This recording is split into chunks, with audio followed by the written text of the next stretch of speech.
Lors du premier Saturday Night Main Event de décembre, on n'avait pas vu de changement de titre. Alors est-ce qu'on en aura pour ce deuxième Saturday Night Main Event? Eh bien c'est une bonne question. Et bonjour à toutes et à tous, on se retrouve aujourd'hui pour mes pronos de Saturday Night Main Event qui aura lieu dans la nuit de samedi à dimanche à 2 h du matin.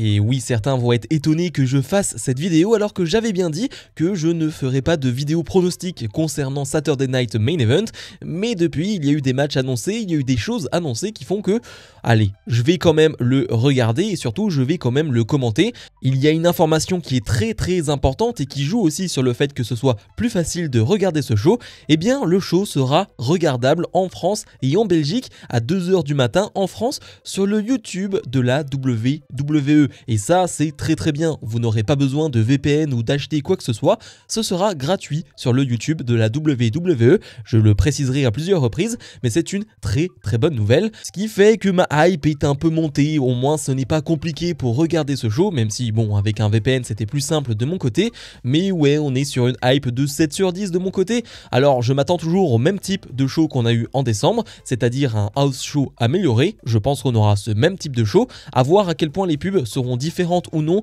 pour nous qui regardons ce show en France sur YouTube. Je ne sais pas de quelle manière ça va être fait, on verra bien, mais dans tous les cas on sait quel type de show on aura, quel format on aura avec des pubs etc, donc au moins on est averti.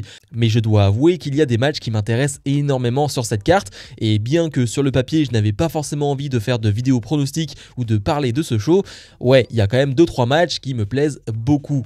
Alors je vous invite comme d'habitude à me donner vos pronostics pour ce show en commentaire de cette vidéo et nous on va commencer tranquillement. Et je pense que ce ne serait pas une mauvaise idée de commencer ce show avec Bron Breakker qui défend son titre de champion intercontinental face à Sheamus. Je parlais de matchs qui me hypaient, je parlais de matchs que j'attendais. Eh bien oui, ce match fait partie des matchs que j'attends. Un Sheamus face à Bron Breakker, on l'a eu il y a 7 ou 8 mois, j'ai fait mes recherches, donc ça date maintenant. Alors certes, on a eu ce match à 3 au Survivor Series avec Ludwig Kaiser qui était dans l'équation, mais le match 1 contre 1, on l'a pas vu 15 milliards de fois et c'est clairement le genre de match que j'aime voir, c'est clairement le type de match que je veux voir dans des PLE. Je sais que ça va frapper fort, je sais que ça va être dynamique, je sais que ça va être intense et je sais que je vais passer un bon moment. Je vais le dire à chaque fois ou presque, cela va dépendre du temps qu'on va leur donner. Cela va dépendre aussi des pubs qu'il y aura lors de ce match, parce que si on leur donne 12 minutes, je pense que pour un Breakker Sheamus, entre 10 et 12 minutes, ça peut être parfait. Je pense que les deux catcheurs sur cette durée-là sont capables de donner quelque chose de très bon. Sur certains matchs, vous verrez, je suis moins convaincu par les catcheurs et par leur capacité à s'adapter à une durée courte. Là, pour des gars comme Breakker ou comme Sheamus, avec leur manière de combattre, avec leur manière de catcher, eh bien j'ai pas trop de doute que sur une durée entre 8 et 12 minutes, ils feront quelque chose de qualité. Je pense que Bron Breakker va conserver son titre de champion intercontinental, mais je pense aussi que cette histoire ne va pas se terminer là-dessus. Je ne sais pas à quel point la fin sera clean ou non, mais je ne pense pas que Bron Breakker face à Sheamus à Saturday Night Main Event soit leur dernier affrontement. On enchaîne avec Rhea Ripley qui défend son titre de championne féminine face à Nia Jax. Alors il n'y a pas énormément de construction, on se demandait d'ailleurs si ce match allait avoir lieu du côté du Royal Rumble. Eh bien non, c'est un match pour Saturday Night Main Event, on n'avait pas de combat féminin et donc on a rajouté ce match avec Rhea Ripley. Alors je vais pas vous mentir, déjà de voir Rhea Ripley combattre un peu plus là sur les dernières semaines, c'est une bonne chose. Je milite chaque semaine pour que les grosses superstars combattent un peu plus, que ce soit à Raw dans ce genre de show. Donc voir une Rhea Ripley défendre son titre à Saturday Night Main Event, déjà sur le papier je trouve ça bien. En plus face à Nia Jax, c'est un combat qu'on n'a pas vu 6 milliards de fois, c'est un combat qui m'intéresse sur le papier. Je parlerai pas de l'histoire ou quoi que ce soit parce qu'il n'y a pas d'histoire, mais ouais ça m'intéresse parce que Nia Jax, j'ai beaucoup de reproches à lui faire, mais elle sort d'une très belle prestation face à Bayley. J'ai adoré ce combat là, vraiment. J'ai adoré aussi son combat face à Naomi, donc je me dis que ouais, Nia Jax est en très bonne forme et maintenant faut voir face à Ripley. Il faut voir encore une fois la durée de ce match, oui, je le reprécise, et surtout aussi la construction de ce match. J'ai pas forcément envie de voir une Nia Jax en totale domination pendant 7-8 minutes, j'ai envie de voir une Rhea Ripley qui domine, j'ai envie de voir une Rhea Ripley qui montre toute sa puissance, toute sa force face à certes un gabarit comme Nia Jax, mais qui montre pourquoi elle est championne. Donc ouais, c'est un match qui qui m'intéresse sur le papier, c'est un match qui peut-être pour certains n'est pas intéressant, mais qui je pense va en surprendre plus d'un. En tout cas, les deux ont la possibilité de sortir un très bon match, et moi je l'attends particulièrement. Pour le résultat du match, je vais sur une victoire de Rhea Ripley qui conservera son titre. On est à une semaine du Rumble, je ne vois pas Rhea Ripley perdre ce titre de cette manière-là, et pour être totalement franc, je ne vois pas réellement Rhea Ripley perdre ce titre dans la route de WrestleMania.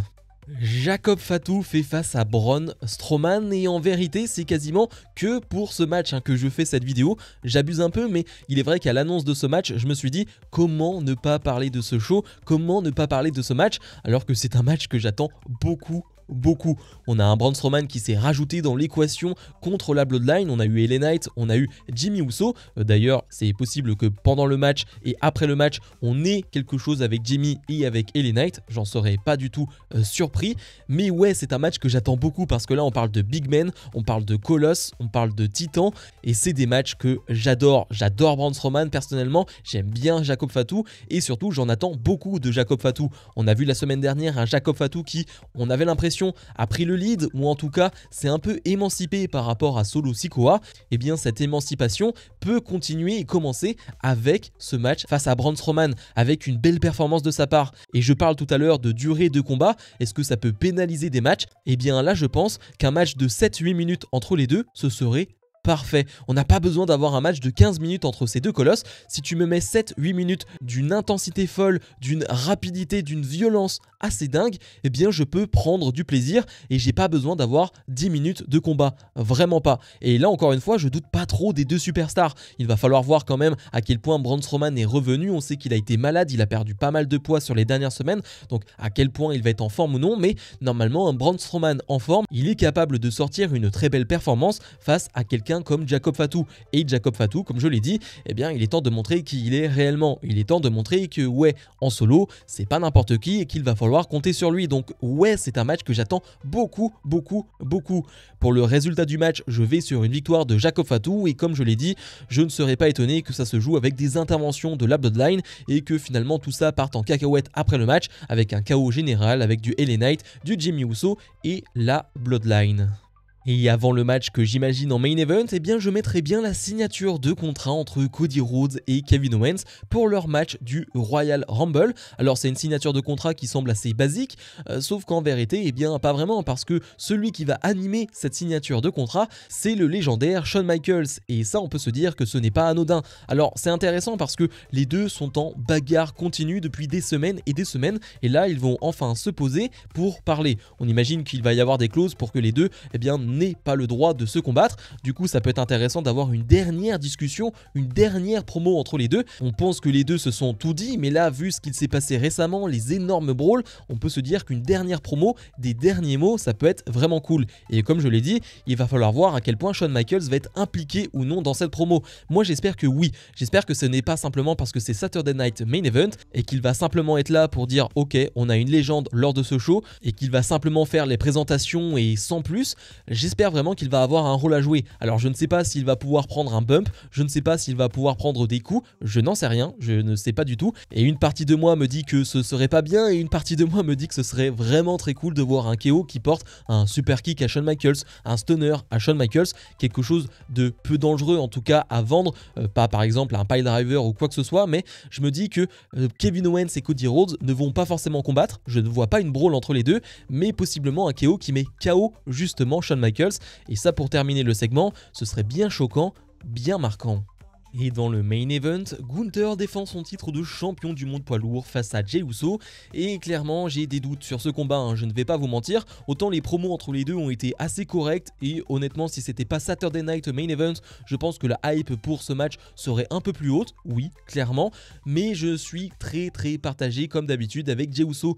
Qu'est-ce qu'on peut attendre d'un match de Jey Uso face à un tel catcheur qui est Gunther? Eh bien, je suis très mitigé. D'un côté, je me dis que Jey Uso a déjà sorti des belles performances. Par exemple, face à Braun Breaker, moi j'ai beaucoup aimé les combats et je trouve que ça a bien mis en avant Jey Uso. C'était des bons matchs avec une superbe ambiance et je me dis qu'on pourrait avoir ce type de match-là. Mais je parlais tout à l'heure de durée de match. Eh bien, je pense que c'est ce match qui va souffrir le plus. Parce que si ce match dure aux alentours des 12-14 minutes, eh bien je pense que ce ne sera pas assez. Tout ça en plus avec une pub, eh bien je pense que ça va être très compliqué pour Jay et Gunther de construire quelque chose. En fait, j'ai vraiment du mal à imaginer une vraie alchimie entre les deux sur une distance de 10-12 minutes. J'ai vraiment du mal. Alors peut-être que je me trompe et j'espère que je me trompe. En tout cas, je sais que l'ambiance va être géniale. On va encore une fois avoir une superbe entrée de Jay et ça, comme d'habitude, c'est cool, on va pas se mentir, hein, c'est toujours de très bons moments. Et comme je le dis très souvent, l'ambiance peut clairement sublimer le match. Hein. Le public peut clairement être au rendez-vous et permettre à ce combat d'être plus intéressant qu'il ne l'est réellement. Maintenant, j'ai quand même des gros doutes sur ce match. Mais par contre, est-ce que j'ai des doutes sur le résultat final? Est-ce que je vois Jey Uso devenir champion du monde pour la première fois? Eh bien non. Eh bien non, hein, pas de changement de titre lors de ce show. Je reste sur la même ligne que lors du premier Saturday Night Main Event. Pour moi, il n'y aura pas de changement de titre dans ce show et en plus, encore moins dans ce match-là. Je ne vois pas Gunther, un peu à l'image de Rhea Ripley, perdre son titre à quelques jours du Royal Rumble, à quelques semaines d'Elimination Chamber et à quelques mois de WrestleMania. Je vous avoue que j'y crois vraiment pas du tout. Bref, comme d'habitude, je vous invite à mettre un maximum de pouces vers le haut, à vous abonner et surtout à me donner vos pronostics en commentaire de cette vidéo. Ça m'intéresse comme toujours et je rappelle que ce show sera à suivre dans la nuit de samedi à dimanche à 2 h du matin sur la chaîne YouTube de la WWE. Je vous dis à plus tard dans la semaine. Salut.